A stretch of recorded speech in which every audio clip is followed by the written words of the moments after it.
Hey everybody, this is Pastor Sean Odom from Crosspoint Church in Weatherford, Oklahoma with your God is Awesome, the Bible is Cool vlog. Today's focal passage comes from the book of 2 Kings chapter 6. We're going to be looking at verses 8 through 19 today. So 2 Kings chapter 6, verse 8 through 19.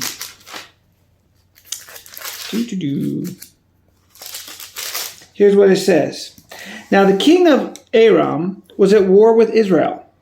After conferring with his officers, he said, I will set up my camp in such and such a place. The man of God sent word to the king of Israel, beware of passing that place because the Arameans are going down there. So the king of Israel checked on the place indicated by the man of God. Time and again, Elisha warned the king so that he was on his guard in such places. Well, this enraged the king of Aram. He summoned his officers and demanded them, tell me, which of us is on the side of the king of Israel? None of us, my lord, the king, said one of his officers. But Elisha, the prophet who is in Israel, tells the king of Israel the very words you speak in your bedroom. Go find out where he is, the king ordered, so I can send men and capture him. The report came back, he is in Dothan. Then he sent horses and chariots and strong force there. They went by night and surrounded the city. When the servant of the man of God got up and went out early the next morning, an army with horses and chariots had surrounded the city. Oh no, my lord, what shall we do? The servant asked. Don't be afraid, the prophet answered. Those who are with us are more than those who are with them. And Elisha prayed, open his eyes, Lord, so that we may see. Then the Lord opened the servant's eyes, and he looked and saw the hills full of horses and chariots of fire all around Elisha. As the enemy came down toward him, Elisha prayed to the Lord, strike this enemy with blindness. So he struck them with blindness, and as Elisha had asked. Elisha told them, this is not the road, and this is not the city. Follow me, and I will lead you to the man you are looking for. And he led them to Samaria. See, when Israel was at war with Aram, the prophet Elijah would constantly inform the king of Israel on the plans of the Arameans. Okay? And because of this, the king of Aram figured out that there must be a spy, right? There must be a spy or a traitor in their midst. One of the Aramean officers told the king there were no spies. There was only Elisha. He was just telling them what was going on. So they do some reconnaissance, and the Arameans discover the location of where Elisha, the prophet, is staying. And the king decides to put an end to Elisha's prophesying days by sending chariots and horses to surround the city of Dothan, where Elisha was. The prophet's servant awoke the next morning to find out they had been surrounded, and he reported the impending doom to the man of God. Elisha told him not to worry because that their men actually outnumbered the armies outside of the city.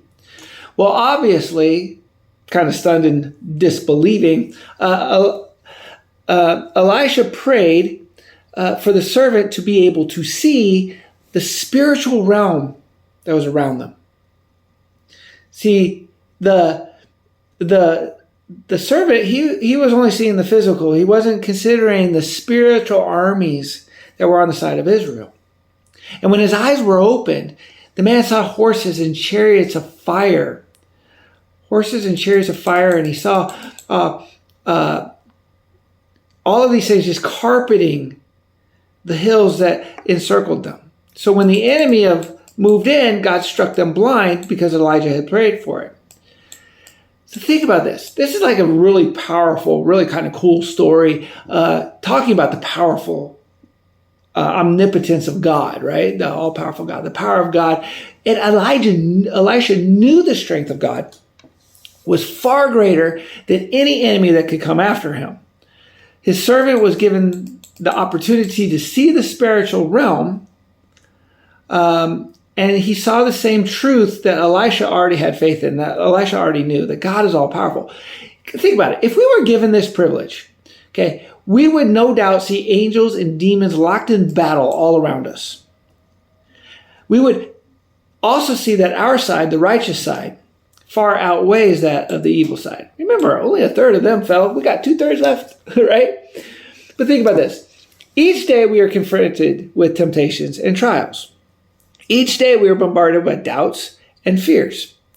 But if we stop for a second and remember the story of Elisha, we can understand that we don't have to worry, for our side is much stronger than those who are trying to come to defeat us.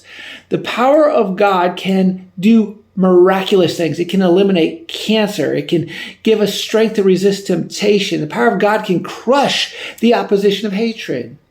The power of God can shine a light through the darkness of depression. The power of God can heal, it can uplift, it can comfort, it can solidify us in the face of the armies of Satan himself.